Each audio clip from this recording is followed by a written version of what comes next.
আমরা চাই না আমাদের প্রিয় মাতৃভূমিকে একটি গৃহযুদ্ধের দিকে ধাবিত হোক। এটা আওয়ামী লীগ দায়িত্বশীল দল হিসাবে আমরা চাই না। আপনি একটা গৃহযুদ্ধের ঝুঁকি আমরা চাই দেখতেছেন, নিয়মতান্ত্রিক অহিংস গণতান্ত্রিক আন্দোলন গড়ে তুলতে।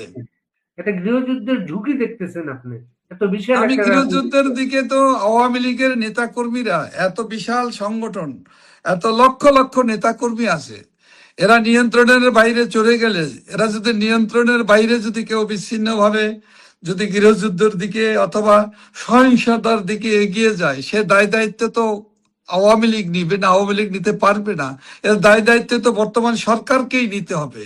যে সরকার রাষ্ট্রযন্ত্রকে সংবিধানকে ব্যবহার করে আওয়ামী লীগের মতো একটি শান্তিপূর্ণ গণতান্ত্রিক রাজনৈতিক দল, যে দলের হিংসার অহিংস রাজনীতিতে অহিংস নীতিতে যে দলটি তিল তিল করে গড়ে উঠেছে, যে দলটি মানুষের জন্য কাজ করে, দেশপ্রেমিক দল হিসেবে, দায়িত্বশীল দল হিসেবে যে দলটি এখনো মানুষের স্বপ্ন দেখে। আমাদের নেত্রী বঙ্গবন্ধু কন্যা জাতির পিতার সুযোগ্য সন্তান, তিনি শান্তি সম্প্রীতি অগ্রগতির পথ দেখিয়েছেন। আমরা সে পথে হাঁটতে চাই, অথচ সেই জনপ্রিয় দলকে যারা বেআইনি ভাবে নিষিদ্ধ করে এবং আওয়ামী লীগকে যারা সমর্থন করবে অথবা আওয়ামী লীগের পক্ষে যারাই কথা বলবে, তৃণমূলের মানুষকে তাদেরকেও আইনের আওতায় আনা হবে, শাস্তির ব্যবস্থা করা হবে।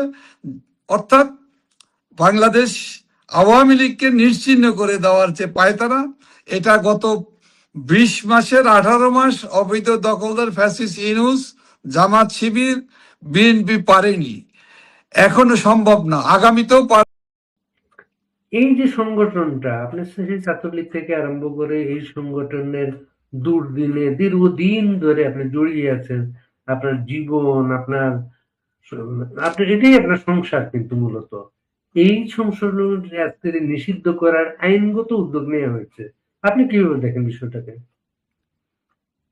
দেখুন, এটা একটি ফ্যাসিস্ট ইউনূস সরকারের যে অসাংবিধানিক যে কার্যক্রম, সেই কার্যক্রমের সাথে দায়, সেই দায় তো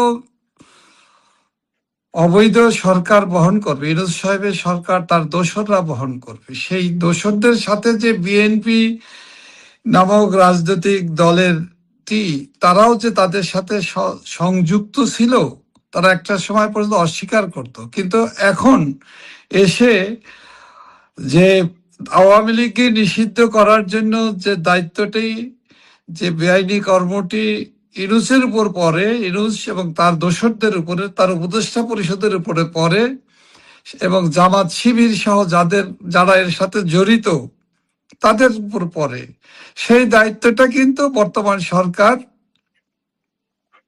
12 ফেব্রুয়ারির নির্বাচনের ভিতর দিয়ে, খণ্ডিত নির্বাচনের ভিতর দিয়ে যে রাজনৈতিক সরকারটা প্রতিষ্ঠিত হয়েছিল, তারা কিন্তু তার দায়টা নিচ্ছে। এটা কিভাবে নিচ্ছে? দায়টা এমন ভাবে যে মনে হয় এটাই তাদের দায়িত্ব, এবং এই দায়িত্ব পালনের জন্যই তারা রাষ্ট্রীয় ক্ষমতাকে ভাগাভাগির নির্বাচনের মধ্য দিয়ে তারা নির্বাচন করেছে।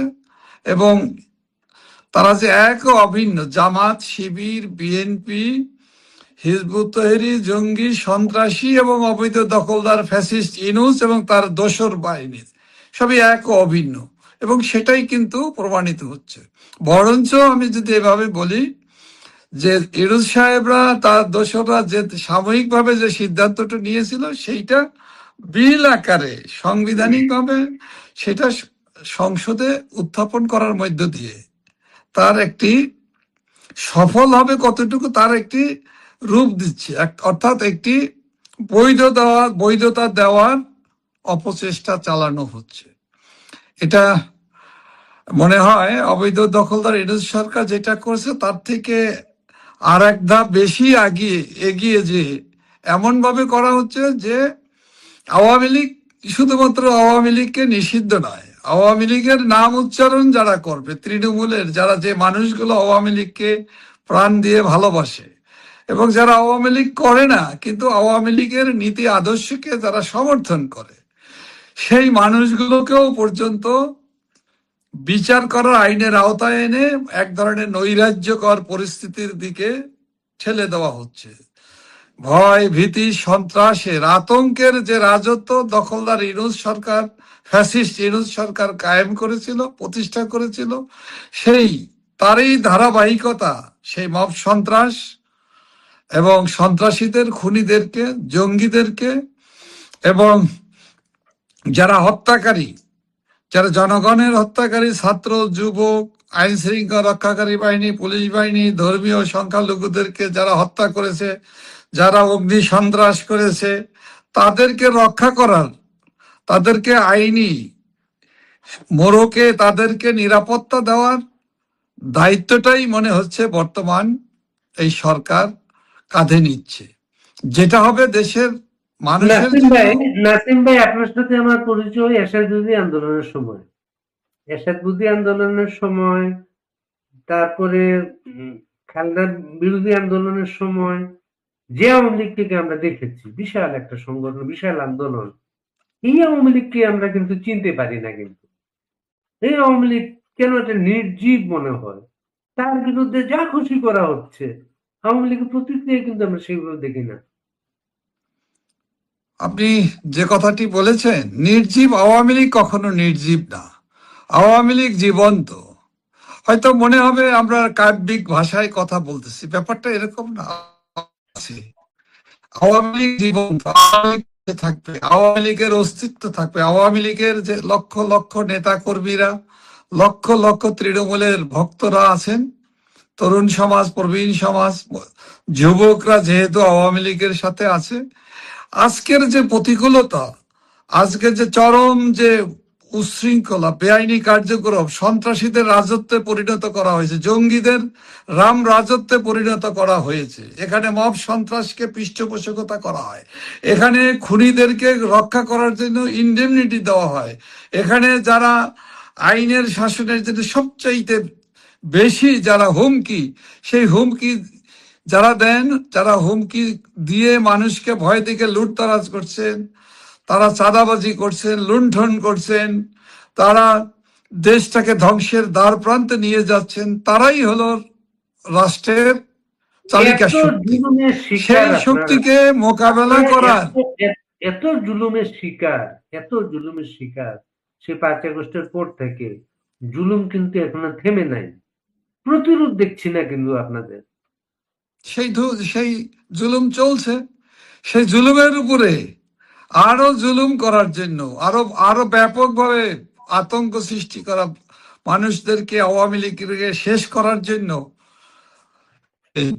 ডেভিল হান্টের নামে যেমন গ্রেপ্তার করার নামে, দুষ্কৃতিকারী গ্রেপ্তারের নামে আওয়ামী লীগের লক্ষ লক্ষ নেতা কর্মীদেরকে গ্রেপ্তার করা হয়েছিল, আপনার মনে আছে? ঠিক একইভাবে আবারও কিন্তু নতুন নতুন অপারেশন চালানো হবে, এ ধরনের পায়তারা হচ্ছে। কারণটা কি? আপনি যেটা বলছেন আওয়ামী লীগের নিষ্ক্রিয়, নির্জীব আমরা দেখছি, আমার দৃষ্টিতে কিন্তু আওয়ামী লীগ নিষ্ক্রিয় নাই। হয়তো আমরা প্রপারলি যে প্রতিবাদটা করা দরকার, রাজপথের যে আন্দোলনটাকে, আমরা জনগণের যে সমর্থন আছে সেই সমর্থনকে আমরা জোরদার করে রাজপথের আন্দোলনটাকে আমরা জাগ্রত করতে পারা যাচ্ছে না। এটা আওয়ামী লীগের নেতাকর্মীরাই নয়, বাংলাদেশের বিভিন্ন রাজনৈতিক দলের মানুষরা, সচেতন নাগরিকরা সবাই কিন্তু অন্যায়ের বিরুদ্ধে, অপরাধ এবং জুলুমবাজের বিরুদ্ধে, সন্ত্রাসীদের বিপক্ষে কিন্তু আজকে জাগ্রত হচ্ছে। জনমত কিন্তু আওয়ামী লীগের পক্ষে, দেশরত্ন শেখ হাসিনার পক্ষে কিন্তু ব্যাপকভাবে বাড়ছে, এটাকে তো অস্বীকার করার কোনো উপায় নেই। এটা কিন্তু সত্যি, জনমত থাকার পরও কেন পারা যাচ্ছে না? না, এগুলো বাস্তব। আওয়ামী লীগ তো এই প্রথম নিষিদ্ধ না, আওয়ামী লীগকে আইয়ুব খান নিষিদ্ধ করেছিল। সে আওয়ামী লীগ কিভাবে ঘুরে দাঁড়িয়েছে 69-এর গণ অভ্যুত্থান পর্যন্ত আমরা সবাই জানি, 70-এর নির্বাচনে সেইভাবে গেছে। 1971 সালে 25শে মার্চ ঢাকায় গণহত্যা শুরুর সঙ্গে সঙ্গে জেনারেল ইয়াহিয়া আওয়ামী লীগকে আবার নিষিদ্ধ করেছিল। সে আওয়ামী লীগ মুক্তিযুদ্ধ করে দেশ স্বাধীন করেছে। এইবার আওয়ামী লীগকে নিষিদ্ধ করার পরে আপনারা কি করবেন? আওয়ামী লীগকে যখন নিষিদ্ধ করা হয়, নিষিদ্ধ তারা করেই রেখেছে। আওয়ামী লীগ সহ আওয়ামী লীগের সহযোগী এটা একটা সংগঠন, পার্লামেন্টে আইনগত প্রক্রিয়ার মাধ্যমে একটা নিষিদ্ধ করা হবে। যেটা আইনগত প্রক্রিয়া, যে বিল আকারে যেটা আনা হচ্ছে, এটা অসাংবিধানিক। এটা কোনোভাবেই এই যে মৌলিক অধিকার, রাজনৈতিক অধিকার, অহিংস রাজনৈতিক দল, গণতান্ত্রিক রাজনৈতিক দল কে নিষিদ্ধ করা যায় না। এটা আন্তর্জাতিক ভাবেও পৃথিবীর সমৃদ্ধ এই পয়েন্টে আমরা রাষ্ট্রগুলো একমত কিন্তু আপনার এটাকে সাথে। এই পয়েন্টটাতে আমি একমত আপনার সাথে যে বাংলাদেশের সংবিধানের 38 ধারায় প্রতিটা মানুষের সংগঠন করার অধিকার আছে। সংগঠন করার অধিকার কেউ খর্ব করতে পারে না, সামরিক শাসন ছাড়া সেটা। এবং এই যে আপনার সংগঠন করার অধিকার খর্ব করা হবে, এটা তো সংবিধান সংশোধন করা লাগবে। সংবিধান সংশোধন ছাড়া তো এটা করা সম্ভব না। এবং এটা সংবিধানের সাথে সাংঘর্ষিক। অতএব এটা বাস্তবায়ন করা ইচ্ছা থাকলেও, মানে অশুভ উদ্দেশ্য সাধনের জন্য কৌশল ও চক্রান্ত করে এটা করার মধ্য দিয়ে তারা বাংলাদেশ থেকে আওয়ামী লীগের নাম নিশানা মুছে ফেলতে চায়। এটা তাদের একটা কৌশল, কূটকৌশল। এটা সম্ভব হবে না। এটা অতীতেও সম্ভব হয়নি। আপনি বলেছেন যে আওয়ামী লীগের পুরো নিষেধাজ্ঞা এর আগেও একাধিকবার হয়েছে, তো তখনও পারেনি।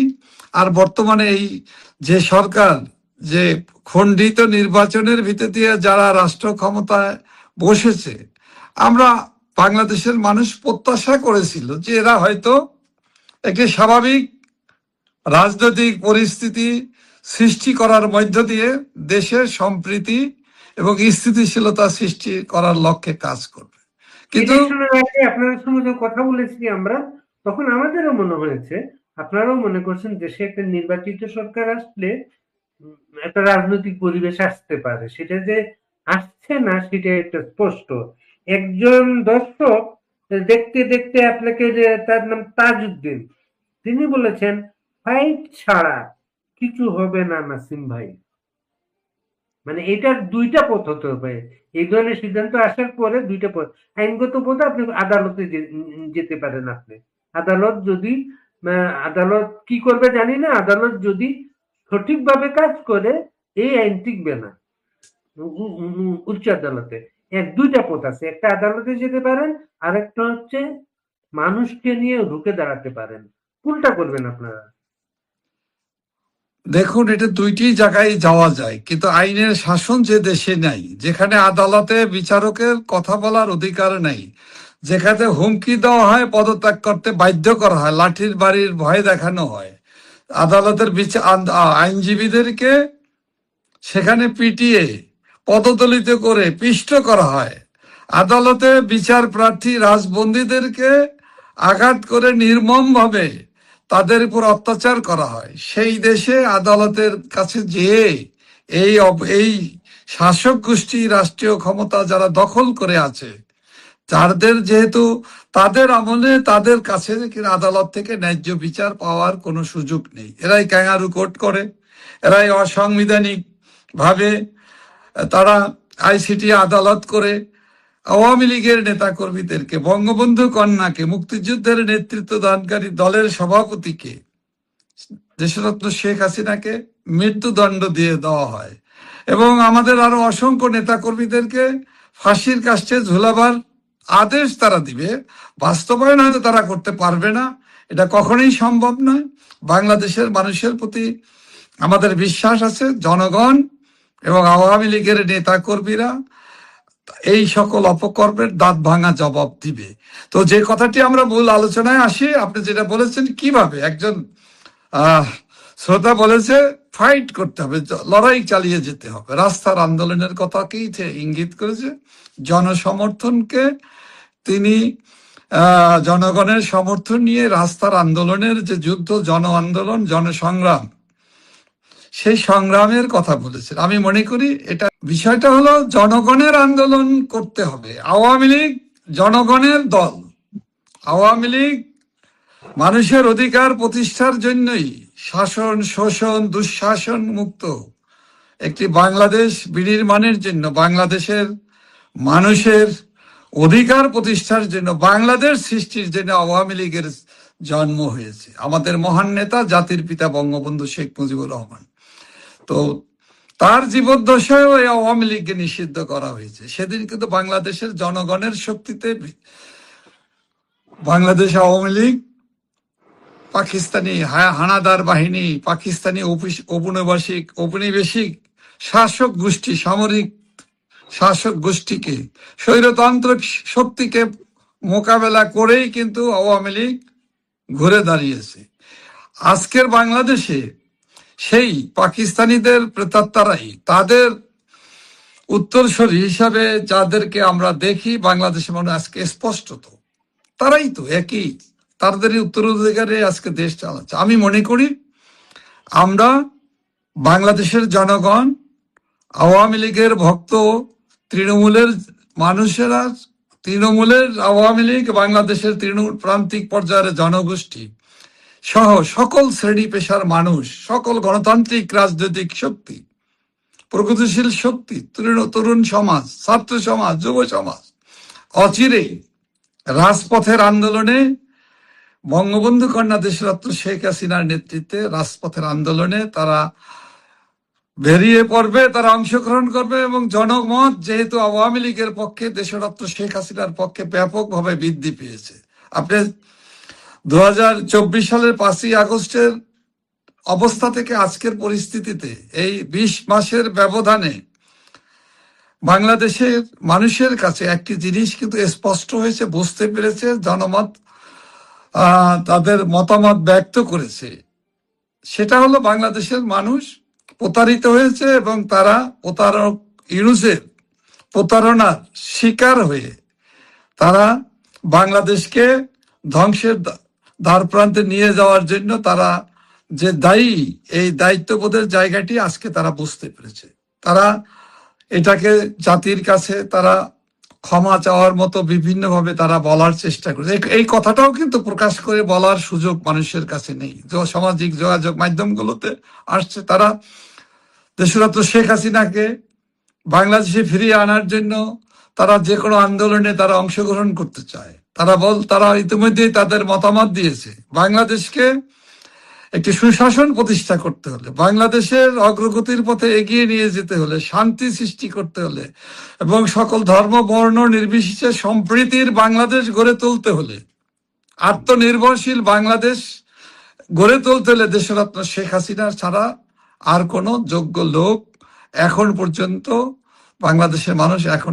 আওয়ামী লীগের মতো একটা দল, বিশাল একটা রাজনৈতিক দল, যদি স্বাভাবিক রাজনৈতিক কর্মকাণ্ডের মধ্যে তাকে থাকতে দেয়া না হয়, এই দল তো যে কোনো ভাবে রাজনৈতিক কর্মকাণ্ড চালিয়ে যাবে। সেটা উনি ইঙ্গিত করেছেন। আওয়ামী লীগকে মানে গুপ্ত রাজনৈতিক, মানে আন্ডারগ্রাউন্ডে ঠেলে দেওয়া হচ্ছে, এই ধরনের একটা বক্তব্য, আন্ডারগ্রাউন্ডে ঠেলে দেওয়া হচ্ছে। এবং উনি বলছেন আওয়ামী লীগ ফিরে আসতে হবে বিপ্লবের মাধ্যমে, এবং বিএনপি একটা পথ দেখিয়ে গেল যে কিভাবে একটা রাজনৈতিক দলকে নিষিদ্ধ করতে হয়। তখন সেই নতুন আওয়ামী লীগ বিএনপিকে নিষিদ্ধ করবে। সেটা সেটা ওইভাবে আমরা বিশ্বাস করি না, এখনো আমরা বিশ্বাস করি না কোনো গণতান্ত্রিক রাজনৈতিক দলকে আমরা ভবিষ্যতে অথবা অদূর ভবিষ্যতে বহিষ্কার করব। তো জনগণ চাইলে জনগণের প্রত্যাশা পূরণের জন্য যেমনই ভাবে জামাত শিবির, মানে জামাতে ইসলামীকে মহান মুক্তিযুদ্ধের পরে তাদেরকে নিষিদ্ধ করা হয়েছিল, সেটা মহান মুক্তিযুদ্ধের ভিতর দিয়ে এটা অঙ্গীকার ছিল বীর বাঙালির, এই যে প্রত্যাশা সেটা করা হয়েছে। তখন করা হয়েছিল ধর্মভিত্তিক রাজনৈতিক দল, সাম্প্রদায়িক গোষ্ঠী হিসেবে বাংলাদেশ বিরোধী অবস্থানের 30 লক্ষ শহীদের রক্তের সাথে বিশ্বাসঘাতকতা করার কারণে হত্যাকারী হিসাবে, ধর্ষণকারী হিসাবে। তো আমরা চাই না বাংলাদেশে কোনো গণতান্ত্রিক রাজনৈতিক দল তার এমন কোনো কর্মকাণ্ড করুক যে তার কৃতকর্মের জন্য তাকে বহিষ্কার করার অথবা নিষিদ্ধ করার প্রয়োজন হোক। আমরা সেটা প্রত্যাশা করি না, বিশ্বাস করি না। তবে আমরা বাংলাদেশের মানুষ মনে করে বাংলাদেশ আওয়ামী লীগের মতো রাজনৈতিক দলকে যারা দীর্ঘস্থায়ী নিষিদ্ধ করার জন্য, রাজনৈতিক কর্মকাণ্ডকে বন্ধ করার জন্য এবং আওয়ামী লীগের নাম যারা উচ্চারণ করবে, যারা জয় বাংলা স্লোগান দিবে, যারা মুক্তিযুদ্ধের কথা বলবে, যারা জাতির পিতার ঐতিহাসিক ৭ই মার্চের ভাষণ দানে যারা বাধা দিবে, তাদেরকে বাংলাদেশের মানুষ মেনে নিবে না। তাদের বিপক্ষে বাংলাদেশের মানুষ প্রতিবাদ করবে, প্রতিরোধ গড়ে আর তুলবে। একটা এবং আমি বিষয় দেখেন, যে তারেক রহমান ক্ষমতায় না থাকতে তার মা ক্ষমতায় ছিল, সেই সময় গ্রেনেড হামলার মাধ্যমে আওয়ামী লীগের প্রধান সারি শেখ হাসিনা সহ আওয়ামী লীগের প্রধান সারি সব নেতাকে হত্যার চেষ্টা করেছিল। সেই লোকটা প্রধানমন্ত্রী হয়ে আওয়ামী লীগকে নিশ্চিহ্ন করার চেষ্টা করবে, এটা খুব স্বাভাবিক না? এটা না, স্বাভাবিকভাবে আমরা দেখি না, এটা অস্বাভাবিক। এবং অস্বাভাবিক কাজগুলো, অন্যায় কাজগুলো যে এই দলটি অতীতেও যেটা করেছে, খুনের রাজনীতির যে সৃষ্টি করেছে, স্বৈরাচারের, স্বৈর শাসকের, স্বৈরতান্ত্রিক খুনি এবং খুনিদের প্রশ্রয় দেওয়া, পুরস্কৃত করা এবং খুনিদেরকে ইনডেমনিটি দেওয়া, তাদেরকে বিদেশে চাকরি দেওয়া, এটা জিয়াউর রহমান সাহেব করেছে, যিনি এই দলটির প্রতিষ্ঠাতা। তিনি সেনা ছাউনিতে বসেই সামরিক পোশাক পরেই, উর্দি পোশাক পরেই তো বিএনপি নামক এই রাজনৈতিক দলটি সৃষ্টি করেছে। জগা খিচুড়ির দল, সব দলের স্বাধীনতা বিরোধী যুদ্ধে সবাইকে নিয়ে করেছে। এটা একটা ক্লাব হাউসের মতো, এটা আমরা দেখেছি। এবং একইভাবে তারই ধারাবাহিকতায় সাবেক প্রধানমন্ত্রী প্রয়াত বেগম খালেদা জিয়া সেই খুনিদেরকে প্রমোশন দিয়েছেন।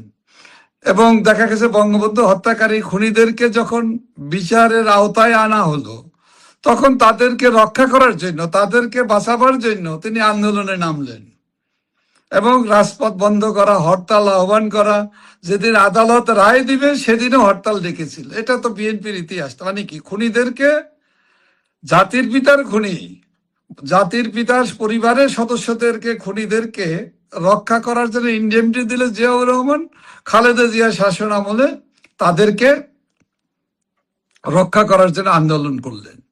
এটাই হলো যে বিএনপির ধারাবাহিক রাজনীতির। একইভাবে জিয়াউর রহমান ৭৫-এর খুনিদের ইনডেমনিটি দিয়েছে।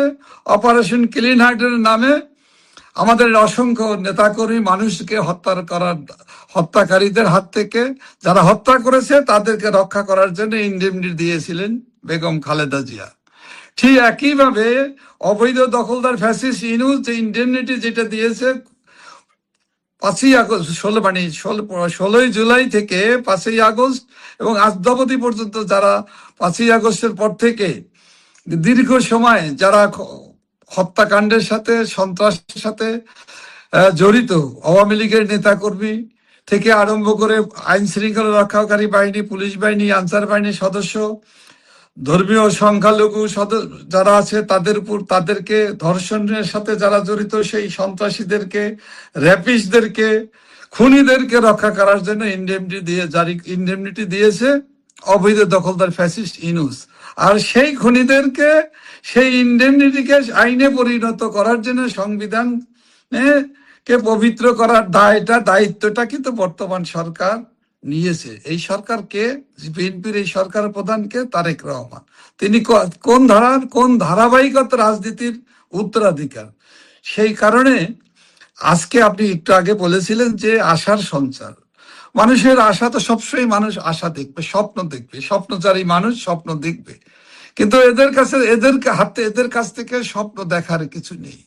যারা দেশের জনগণের কাছে দায়বদ্ধতার প্রয়োজন নেই, বোধ করে না, যারা খুনিদের রক্ষা করার জন্য তারা মাথা উঁচু করে কথা বলতে, যারা কখনোই শঙ্কাবোধ অথবা তাদের ভিতরে কোনো শেমলেস যে মানসিকতা, সেই মানুষদের কাছে, সেই দলের নেতাদের কাছ থেকে বাংলাদেশের মানুষের অধিকার প্রতিষ্ঠা, এখানে আইনের শাসন প্রতিষ্ঠা, এখানে মানুষের বেঁচে থাকার যে সম্ভাবনা, ন্যূনতম যে প্রয়োজন, নতুন আইনটা যখন কার্যকর হবে, যদি কার্যকর হয়, তখন আপনাদের প্রতিক্রিয়া কি হবে? আপনারা কিভাবে প্রতিরোধের চিন্তা করলেন বিষয়টাকে?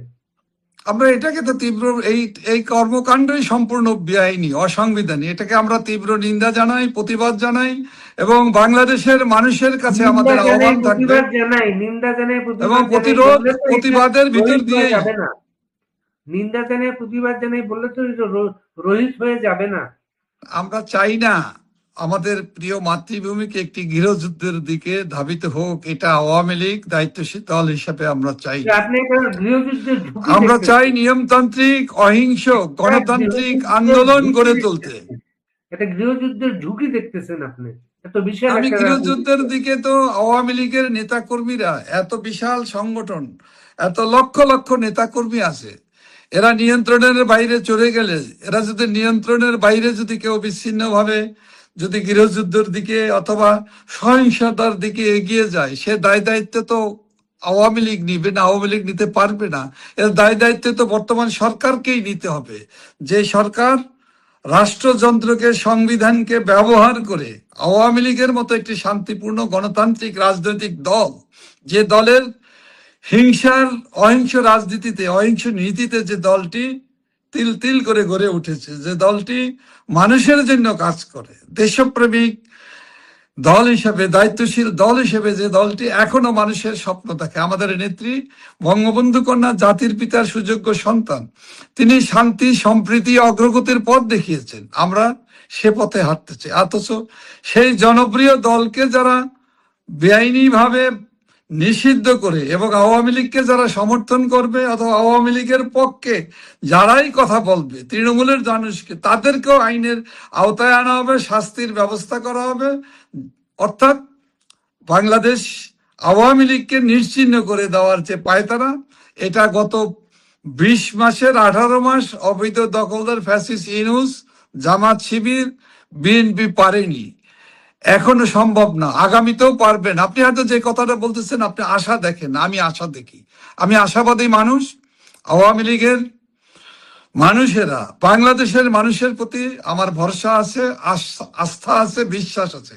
বাংলাদেশের মানুষ এই খুনিদের রাজত্ব, এই অন্যায়, এই অবিচার, অসাংবিধানিক কার্যক্রমকে জনগণ স্বার্থের বিরুদ্ধে মানুষ যারা যেমন দাঁড়াবে, আছে, ভারতের তাদের নাসিম, বিরুদ্ধে আওয়ামী লীগের নেতৃত্বে, ভারতের দেশরত্ন শেখ নাসিম, হাসিনার ভারতের নেতৃত্বে বাংলাদেশের ঘুরে মানুষ, দাঁড়াবে ইনশাল্লাহ।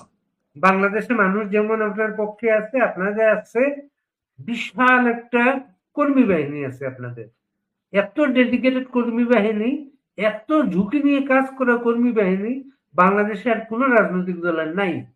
সেই কর্মী বাহিনী কিন্তু প্রতিনিয়ত যে অপেক্ষাটা করে, তারা চাচ্ছে, তারা প্রতিরোধ যুদ্ধে, সম্মুখ লড়াইয়ে, প্রতিরোধ যুদ্ধে একটা নেতৃত্ব চাচ্ছে মাঠে তারা। ধন্যবাদ। নেতৃত্ব, আওয়ামী লীগের নেতা, আওয়ামী লীগের সভাপতি, বারবার নির্বাচিত প্রধানমন্ত্রী দেশরত্ন শেখ হাসিনা, একজন দেখেন, মহান মুক্তিযুদ্ধের জাতির পিতার নেতৃত্বেই সারা জাতি ঐক্যবদ্ধ হয়েছিল। আজকের যে অবস্থা, বাস্তবতা, বঙ্গবন্ধু কন্যা দেশরত্ন শেখ হাসিনা কিন্তু তার অবস্থান থেকে, তিনি বাংলাদেশে না, দেশের বাইরে যেখানে যে প্রান্তে আছেন না কেন, তিনি কিন্তু প্রতিনিয়ত বাংলাদেশের মানুষের সাথে আছে। বাংলাদেশের তৃণমূলের জনগণের সাথে তার সম্পর্ক আছে, সংযোগ আছে। আওয়ামী লীগের নেতা কর্মী থেকে তৃণমূলের পর্যায়ের নেতা কর্মীদের সাথে তার সংযোগ আছে, তার যোগাযোগ আছে। তিনি প্রতিনিয়তই পরামর্শ দেন, নির্দেশনা দিচ্ছেন, ঐক্যবদ্ধ হওয়ার জন্য আমাদেরকে বলছেন। তৃণমূল থেকে আরম্ভ করে সর্বস্তরে সবাইকে, তরুণ প্রজন্মকে ঐক্যবদ্ধ করতে এই হবে। যে আপনি এই যে বললেন ঐক্যের আপনার শক্তি, নেত্রী বাউদ্দিন নাসিম, আপনি একটা বললেন বা আপনার নেত্রী সবসময় ঐক্যবদ্ধ হওয়ার কথা বলছেন, আপনাদের আপনাদের মাঝে কি অনৈক্য আছে? আমাদের ভিতরে ঐক্য আছে। আমরা এই ঐক্যকে আরো বৃহত্তর পরিষদে, আরো ব্যাপক ঐক্য গড়ে তুলতে চাই। আমাদের ঐক্যের পরিধিটাকে আরো ব্যাপক করতে চাই, বাড়াতে চাই, এবং সেইটা বাড়ানো খুব দরকার। তার জন্য তৃণমূলের আমাদের যোগ্য যারা আছেন, সাহসী যারা আছেন, সৎ যারা আছেন, যারা প্রত্যয়দীপ্ত মানসিকতা নিয়ে, আদর্শের জন্য যারা লড়াই সংগ্রাম করে যাচ্ছে, তাদের থেকে জায়গা দিয়ে দিতে হবে। রাজনীতি করার, নেতৃত্ব দেওয়ার, মূল্যায়ন আমাদের যেমন করতে হবে, তাদেরকে সেই জায়গায় আমাদেরকে সুযোগ করে দিতে হবে।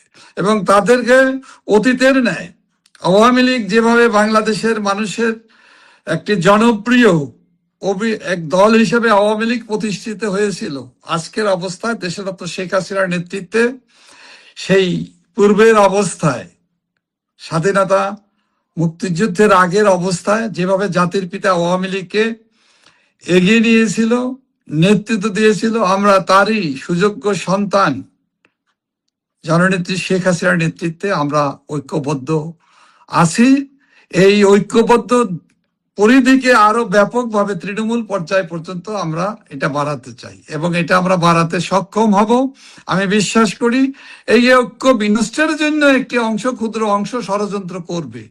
তারা জামাত শিবিরের অংশ হতে পারে, তারা অবৈধ দখলদার ফ্যাসিস্ট ইউনুসদের স্বার্থ রক্ষাকারী হতে পারে, তারা বিএনপি জামাতের এবং বর্তমান সরকারের স্বার্থের রক্ষার জন্য অথবা না বুঝেও তারা কর্মকাণ্ড করতে পারে। যখন বুঝ আসবে, আমি মনে করি না বুঝেও হয়তো এই ধরনের চেষ্টা থাকতে পারে, এটা ক্ষুদ্র অংশ, সেটা নিয়ে আমাদের অতটা আমরা দুশ্চিন্তাগ্রস্ত নই। আমরা মনে করি আমাদের ব্যাপক জনসমর্থন যেহেতু আছে এবং যারা ভুল করছে, যদি কেউ ভুল করে সেও কিন্তু ভুল থেকে বেরিয়ে আসবে। আমাদের বিশ্বাস আছে আওয়ামী লীগ, যেহেতু আমাদের নেতা, আমাদের প্রয়াত নেতা সৈয়দ আশরাফ বলেছেন আওয়ামী লীগ একটি অনুভূতির নাম, আওয়ামী লীগ একটি আদর্শ।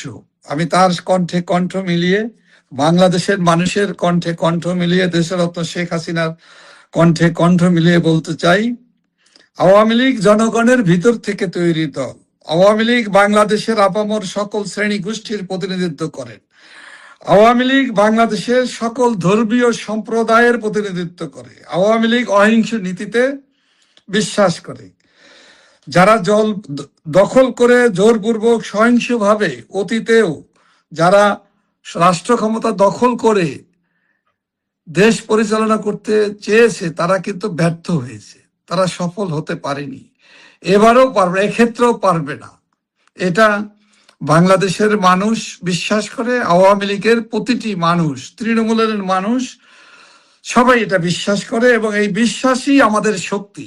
এবং আমি মনে করি আমরা এই অন্তর্নিহিত শক্তিতে বলীয়ান হয়ে অচিরেই বাংলাদেশের মানুষ বর্তমান সরকার যে অবৈধ পথে, অন্যায় পথে ফ্যাসিস্ট ইউনুসদের উত্তরাধিকার হিসাবে প্রতিষ্ঠিত হয়ে সাম্প্রদায়িক রাজনীতি সৃষ্টি করে দেশকে বিভক্ত করে দেশের মানুষের চেতনার উপরে যে আঘাত করার যে অপচেষ্টা চালাচ্ছে, এটাকে প্রতিহত করতে সক্ষম হবে এবং আমরা হব। আমরা বিশ্বাস করি বাংলাদেশের মানুষের দর্শক, বাহাদুর নাসিম একজন দর্শক বলেছেন, আপনারা তো সব কাজ করছেন, কিন্তু সরকারকে এই ধরনের ভয়াবহ একটা পদক্ষেপ থেকে সরিয়ে নিতে জরুরি কূটনৈতিক তৎপরতার বিকল্প নেই। আমাদের এটা খুবই ভালো কথা, এটা খুবই উত্তম কথা বলেছে। তবে আপনি জানেন, কোন রাজনৈতিক দল, এটা বাংলাদেশের সংবিধানে ও আন্তর্জাতিক ভাবেও এটা এই অধিকারটি দেওয়া হয়, কোন যারা সহিংসতা করে না, এ ধরনের দল গোষ্ঠী রাজনীতি করার অধিকার আছে। এটা শুধু বাংলাদেশের সংবিধানে নয়, সারা পৃথিবীতে গণতান্ত্রিক ভাবে এবং আন্তর্জাতিক ভাবে জাতিসংঘ কর্তৃক জেনেভা যে জাতিসংঘের যে মানবাধিকার সংগঠনগুলো আছে, ভিয়েনা চুক্তি অনুযায়ী সকল ক্ষেত্রে কিন্তু রাজনৈতিক করার অধিকার একটা অহিংস রাজনৈতিক দল হিসেবে আওয়ামী লীগের আছে এবং এই অধিকারের বিপক্ষে কূটনৈতিক ভাবে হয়েছে চিঠি, ওই চিঠিতেও কিন্তু আওয়ামী লীগের, এটা পুরনো চিঠি হলো, আওয়ামী লীগের নিষেধাজ্ঞার বিরুদ্ধে বলা হয়েছে, আওয়ামী লীগের অধিকারের ব্যাপারে বলা হয়েছে, কিন্তু সেই চিঠি প্রকাশের পরেও আওয়ামী লীগকে সাংগঠনিক ভাবে সেই চিঠিটা কেস করে কোনোভাবে কোনো পদক্ষেপ নিতে আমরা দেখিনি। আপনি দেখেননি? দেখুন, কূটনৈতিক তৎপরতা তো কূটনৈতিক ভাবেই করা হয়, সেটা তো দৃশ্যমান সকল ক্ষেত্রে হয় না। আর যখন একটি রাজনৈতিক দল, যখন একটি রাজনৈতিক দল, আমরা কাজ করছি না, আমাকে আপনি কথা একটু বলার সুযোগ দিয়েছেন না, এটা তো রাজনৈতিক ভাবে, কূটনৈতিক ভাবে যে কাজগুলো করা হয় বিরোধী দলে থেকে, আমরা তো অনেক সীমাবদ্ধতার ভিতরে আছি।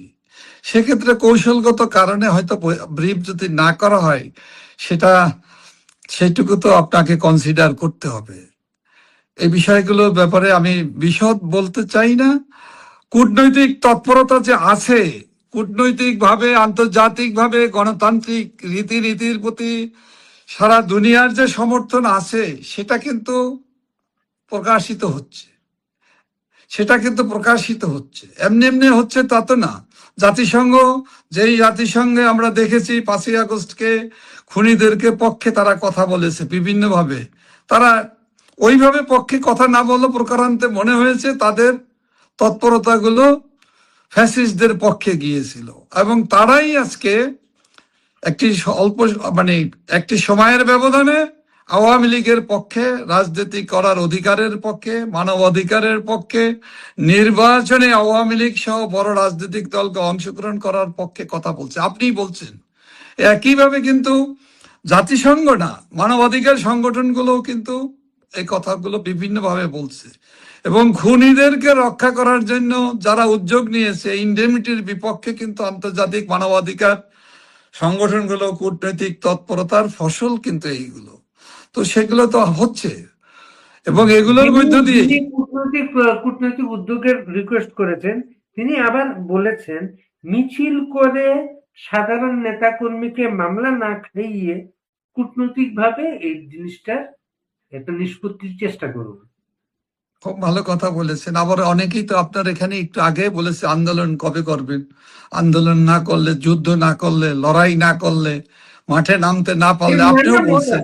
তাহলে আপনারা, এটা বহু মত আছে, এর ভিতর থেকে এটা তো গবেষণা করে করতে হবে। আমরা যে আপনার যে একটি প্রশ্ন করেছিল, আমাদের অনেক মানুষ সমর্থকরা বাংলাদেশের মনে করে আওয়ামী লীগের নেতৃত্বে একটি সশস্ত্র বিপ্লব হওয়া দরকার, একটি সশস্ত্র যুদ্ধ, মুক্তিযুদ্ধের ন্যায় বীর মুক্তিযোদ্ধারা গোটা জাতি ঐক্যবদ্ধ হয়ে যে দেশ স্বাধীন করেছিল, আওয়ামী লীগের ইতিহাস আছে তো এর জন্য সেজন্য এটা আসে। কিন্তু আজ বাস্তব অবস্থাতে কি সেই জায়গায় কি এখন যাওয়া উচিত? এটা কি যেতে পারে একটা দায়িত্বশীল দল হিসাবে আওয়ামী লীগ? আমরা চাই না, কিন্তু পায়তারাটা হলো আমাদেরকে বাধ্য করা হচ্ছে। নির্বাচনের সময় আওয়ামী লীগ প্রমাণ করেছে আওয়ামী লীগ চাইলে এইসব নির্বাচনে ভুন্ডুল করতে পারতো, অনেক কিছু করতে পারতো। আওয়ামী লীগ কোনো ধরনের ওই ধরনের কর্মসূচিতে যায় নাই, কোনো আলাপেই যায় নাই। আওয়ামী লীগ কথাতেও বলে নাই যে নির্বাচন প্রতিহত করতে হবে। কিন্তু আওয়ামী লীগ তো 15 ফেব্রুয়ারি নির্বাচন গণকারফিউ দিয়ে সেই নির্বাচন তো হয় নাই। আওয়ামী লীগ চাইলে এই নির্বাচনের বিরুদ্ধে ব্যবস্থা নিতে পারতো, কিন্তু আওয়ামী লীগ সেই চেষ্টা করে নাই। এটাই তো কৌশল। দেখেন, আমরা 15ই ফেব্রুয়ারি মার্কার নির্বাচনকে ভন্ডুল করে, জ্বালিয়ে পুড়িয়ে তছনছ করে দেওয়া হয়েছিল, এটা আমরা প্রমাণ করেছি। সেটা একটা পর্যায়ে, একটা সময়। কিন্তু আজকের বাস্তবতায় আমরা তো দেশের জনগণের প্রতি আমাদের তো ভাবনা আছে, জনগণের সমস্যাগুলো, জনজীবনের সমস্যাগুলোকে মোকাবেলা করার সক্ষমতা যেখানে আমাদের মানুষের নেই, জনগণের নেই, তাদের সুখ দুঃখ কষ্টকেও আমরা উপলব্ধি করি, যে কারণে একটা ভিন্ন কৌশল নেওয়া হলো, অভিনব কৌশল। যে কৌশলটা মানে সন্ত্রাস ছাড়া, জঙ্গিবাদিত্ব ছাড়া, ধ্বংস ছাড়া, জ্বালাও পোড়াও ছাড়াও জনগণকে মন জয় করে, জনগণকে আমাদের আন্দোলনের পক্ষে সমর্থন দিয়ে তারা নির্বাচন থেকে সরে দাঁড়ালো, ভোট কেন্দ্রে গেল না। যেখানে নৌকা নাই সেখানে ভোট নাই, যেখানে নৌকা নাই সেই ভোট কেন্দ্রে যাই আওয়ামী লীগের জনগণ যায়নি, বাংলাদেশের জনগণ যায়নি। সহিংসতা ছাড়াও জনমত প্রতিফলিত হয়েছে। কি হয়েছে? একটা মেজরিটি অংশ ভোট কেন্দ্রে যায়নি। আমরা অনুষ্ঠানের শেষ প্রান্তে এসেছি। আমরা জানতে চাই নতুন এই পরিস্থিতি নিয়ে যে আওয়ামী লীগ যে বড় একটা সংকটের দিকে ঠেলে দেওয়া হচ্ছে আওয়ামী লীগ, এই বিষয়টা নিয়ে আপনাদের করণীয় সম্পর্কে খুব তাড়াতাড়ি আপনার সভানেত্রী শেখ হাসিনার সঙ্গে কোনো আলাপ হয়েছে আপনাদের?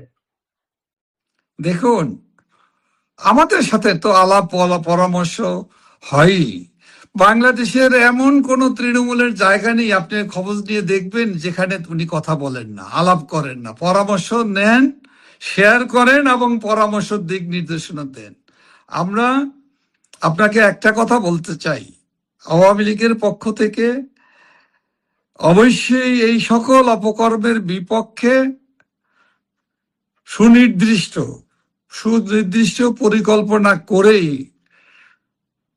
কর্মসূচি ঘোষণা করা হবে। সে কর্মসূচি ঘোষণা মানেই আমরা জ্বালাও পোড়াও ধ্বংসের দিকে যেতে চাই। এটা কবে তবে নাগাদ যদি কবে নাগাদ আমি শান্তিপূর্ণ, জি, এটা কবে নাগাদ এই কর্মসূচিটা কবে নাগাদ আসতে এটা পারে?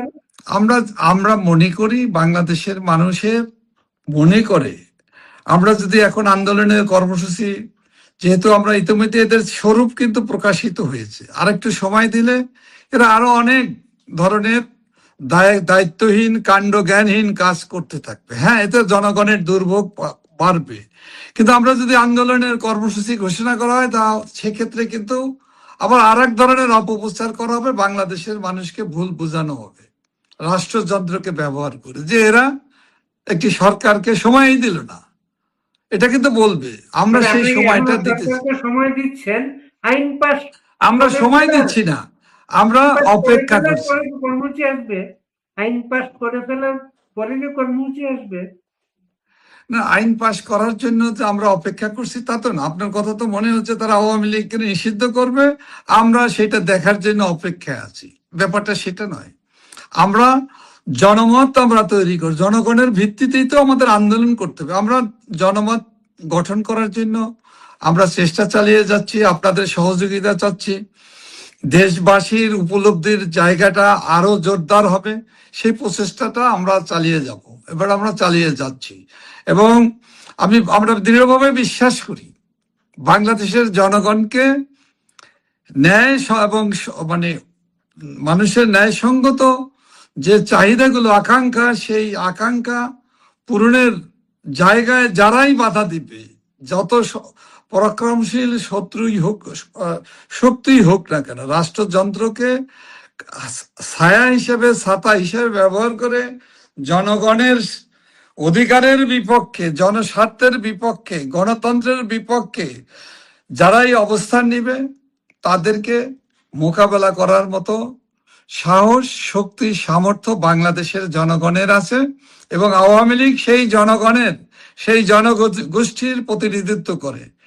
সুতরাং আওয়ামী লীগ জনগণকে আরো সমন্বিতভাবে সংযুক্ত করে এই সকল অন্যায়ের, অবিচারের এবং দেশ বিরোধী কর্মকাণ্ডের বিপক্ষে, দেশের স্থিতিশীলতা রক্ষার জন্য, দেশের শান্তি ফিরিয়ে আনার জন্য, সকল অপশক্তিকে প্রতিহত করে এবং পরাজিত করে আবার আমরা ঘুরে দাঁড়াবো।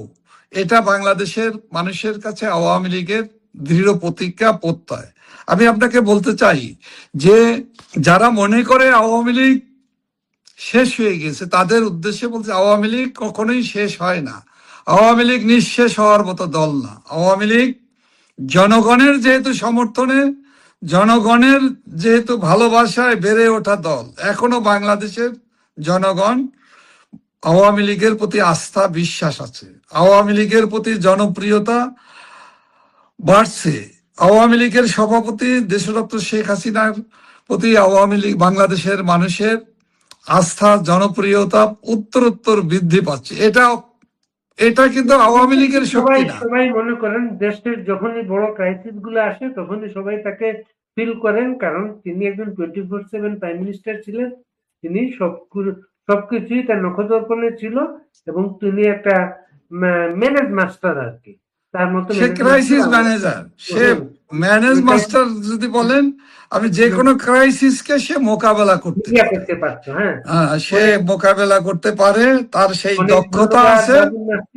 বাদুল নাসিম, এখন সবার একটাই প্রত্যাশা, উনি সুস্থ থাকুক, ওনার শরীরটা ভালো থাকুক, সবার